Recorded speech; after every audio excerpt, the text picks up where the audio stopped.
You're listening to Four Things to Know, a WCCO daily news podcast. Today is Thursday, February 5th. I'm Johnny Connor. Thanks for listening to Four Things to Know. Let's get to our top story today. The Minneapolis City Council is trying to address the needs of the community as the ICE surge continues in the Twin Cities. Council members were at odds on what to do next. Some, like Jason Chavez, Robin Wansley, and Aisha Chugtai, want funding to help people who can't afford their rent because of what they call ICE actions. Others, like Pearl Warren, worry that doing so could open the door to fraudulent activity. WCCO was at that meeting today. Here's some of those thoughts from Warren and then Chavez.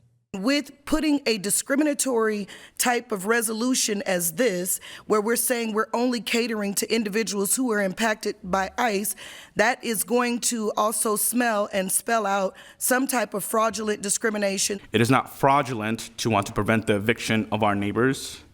It is not fraudulent to support neighbors with rental assistance. It is not fraudulent to lift the voices of our immigrant neighbors who are in need. It is not fraudulent to want to support neighbors who need help with rental assistance despite their immigration background. And just outside the state capitol, there's a new ICE sculpture standing. It's 20 feet long and says, quote, "Prosecute ICE." It's part of an ask by a group of Minnesota lawmakers and community leaders. They say they want ICE and other federal officials held accountable for their actions during Operation Metro Surge. And that brings us to number 2. President Trump spoke at the National Prayer Breakfast touting his immigration enforcement efforts today. However, in an interview, he did acknowledge lessons have been learned in Minnesota. I learned that maybe we can use a little bit of a softer touch, but you still have to be tough. These are criminals. We're dealing with really hard criminals. Trump also said that moving forward, he wants to be called into cities by local leaders. This comes after border czar Tom Homan announced a drawdown of forces in the Twin Cities. Senate candidate and Lieutenant Governor Peggy Flanagan spoke to CNN following Homan's announcement. She says it's a step in the right direction, but it's not enough. Flanagan also said she's proud of Minnesota's response to the ICE surge. I have seen Minnesotans step up in a major way to take care of their neighbor. And I have seen moms and dads outside of daycare centers and schools. I have seen people delivering food and mutual aid to folks who haven't been able to leave their home in 2 months. This is having a real impact on people. Flanagan called what's happening in Minnesota a man-made crisis. She added that even once ICE is out of Minnesota, it still won't be enough until the federal government, quote, "restores and repairs and heals what they've broken." The White House says agents have arrested more than 4,000 undocumented immigrants since the surge began 2 months ago. In Homan's update yesterday, he said agents arrested 14 people with homicide convictions, 139 people with assault convictions, 87 sex-related offenses, and 28 gang members. Your third thing to know today, a government lawyer shared some controversial comments about this immigration crackdown. Her words were, quote, "This system sucks, this job sucks." She told the judge, quote, "I wish you would just hold me in contempt so I can have a full 24 hours of sleep," close quote. Court records show attorney Julia Lee was assigned 88 immigration cases in less than a month. She's now been reassigned. Lee is not from Minnesota. She was transferred here, though, to help shore up staffing at the U.S. Attorney's Office. Sources tell WCCO that the U.S. Attorney's Office in Minnesota is down to just 17 assistant attorneys. That's from a high of 70 just a few years ago. We've reported on several recent resignations over immigration enforcement and the handling of deadly ICE shooting investigations. But it is important to note that this is not all because of Operation Metro Surge. Numbers were already down as of late last year. Dozens of out-of-state attorneys have been brought in to help on some of Minnesota's highest-profile cases. Those include the Hortman assassination and the multi-million-dollar Feeding Our Future fraud case. Number 4, 2 Minneapolis firefighters are being treated for burns suffered while battling a blaze early this morning. One of them has significant burns. All the residents had to be evacuated, and now 5 people are without a home. It happened off of East 24th Street and Elliott Avenue. That's about a block north of Children's Minnesota Hospital in the Phillips community. 2 other residents were treated at the scene for undisclosed injuries, but they were not hospitalized. The cause of the fire is currently unknown, but the battalion's chief says it appears that nothing was suspicious or out of the ordinary. Those are your 4 things to know today. Let's check in on our warming up forecast.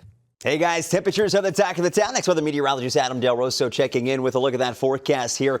We have finally made it up above freezing. We're going to stay above freezing as we head through the night.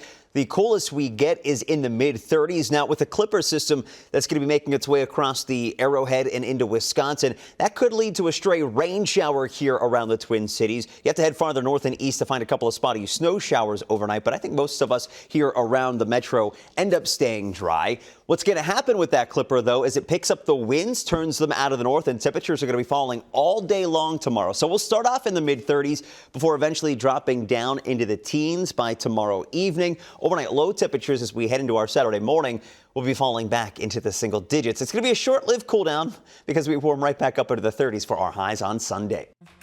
And now, here's more to know. A strike that would have impacted 2,000 healthcare workers across Minnesota and Iowa has now been avoided. The SEIU Healthcare Minnesota and Iowa bargaining team reached an agreement with employers.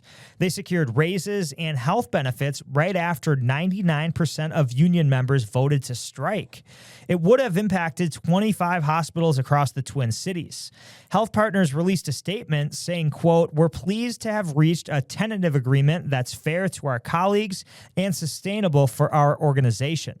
We value our SEIU represented colleagues and their commitment to our patients and members." Happening today, Anoka will open the first municipal cannabis industry. It's not just the first in Minnesota. They actually say it's the first in America. The dispensary is called Anoka Cannabis Company. It's fully owned and managed by the city. Leaders say profits will be reinvested into the community. They are hosting events all week in celebration of the opening, and there's a ribbon cutting even this afternoon. Tomorrow is officially opening day, but you will need an appointment. A grand opening celebration is on Saturday. One of Minnesota's top pediatric providers say federal actions are leaving patients at risk. Lawmakers also say lives could be in danger because of it. Yesterday, I told you that Children's Minnesota announced a pause on its gender-affirming care services. They blame federal actions directed at health systems that threaten their ability to practice medicine. They say the stop is temporary, but lawmakers like Leash Kozlowski worry about the consequences. Even a so-called temporary pause causes massive disruptions for care, breaks trust between patients and providers and the families, and it really causes our families to have to scramble for alternatives and overall drives them further away from healthcare. Children says patients impacted by this should reach out to them for additional resources. Everyone's favorite time of year, tax season, officially underway, and the IRS is now accepting and processing returns for 2025. You do have until April 15th to file, but you may want to get ahead of it this year because several new credits and deductions could put more money back in your pocket. The IRS is highlighting 4 major changes. There's a $6,000 bonus deduction for seniors, no tax on tips, no tax on overtime, and no tax on car loan interest. Do keep in mind, though, the benefits are income tested and capped, so it all depends on how much you earn. Along with a larger standard deduction, these changes could boost refunds. A bummer for some ice skaters in Minneapolis. The city says it's closing the Northeast Ice Arena for the remainder of the season. It blames a major mechanical failure and says it's investigating what caused it. The city says any reservations are canceled through March 1st. It's time to pick new snowplow names. MnDOT shared a list of 30 finalists today, like Below Zero Hero, K-Pop Blizzard Hunter, Salt Shaker, and Whiteout Warrior. There were more than 6,700 submissions this year. You can see the full list of finalists and still cast your vote on MnDOT's website. The deadline to do so is a week from tomorrow on Friday, the 13th. Let's talk sports. The NBA's trade deadline is today. As of this recording, we're not quite there, so there could be some moves in after I finish. But so far, we know what the Timberwolves have done. Mike Conley was traded a few days ago, and the Timberwolves today cut loose Rob Dillingham. They took him 8th overall in the 2024 NBA draft. He played in 84 total games with the Wolves, but he hasn't played regular minutes in more than a month. They traded him, Leonard Miller, and 4 second-round picks to the Bulls in exchange for Ayo Dosunmu and Julian Phillips. Dosunmu is a 26-year-old. This year, he's averaging career best in points, 15 a game, and he's shooting 45% from 3. Hopefully, he helps the Wolves bench. The Wolves off tonight, back in action tomorrow. Wild players are flying out to Italy today for the Olympic Games. They're sending 8 regulars over. Team USA will feature 3 Wild players, Quinn Hughes, Matt Boldy, and Minnesota native Brock Faber. The first Olympic game just a week away for the men's team. On the women's side, Team USA features 5 Minnesota natives. 6 players on the women's team are current Minnesota Frost players in the PWHL, and 1 is a current University of Minnesota player. Lots of Olympians from the state of hockey playing hockey over in Italy. Super Bowl Sunday fast approaching. All eyes, sadly or happily, depending on how you feel, are on Sam Darnold. I'm happy for him, but I'm sad that he's not doing it in a Vikings uniform. Darnold, he's found a home that seems to work for him in Seattle. They are favorites by 4.5 points. And things have just lined up for Darnold this season. He persevered through so many tough years to start his career. Now he's finally in the big game. I think the only thing that matters is, if you believe in yourself, that's really it. I always believed in myself. I knew that I could do this at a high level, and that was really it. That's what kept me going, and I knew at some point an opportunity would arise. But even if it didn't, I knew that I did everything that I could to become a better player year in and year out. I mean, honestly, how can you not like Sam Darnold? Just a stand-up guy. He was so good for the Vikings last year. Had a few tough games at the end of the season, but there were a lot of other problems with the team. So I'm rooting for him, and hopefully the Seahawks can get the win. No one needs to see the Patriots win any more Super Bowls. It's enough. It's time to take a breath with your Daily Bright Spot. Here's some good news. The Puppy Bowl returning for its 22nd year, and it's even more inclusive this time around.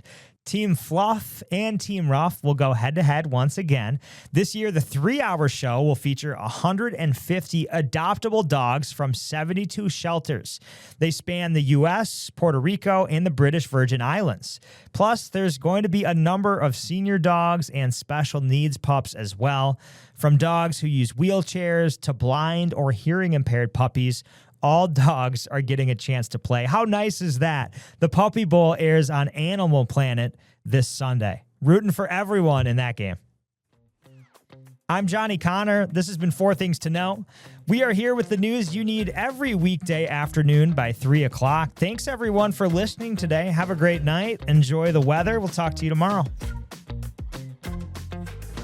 Listen to 4 Things to Know, a WCCO daily news podcast, wherever you get your podcasts.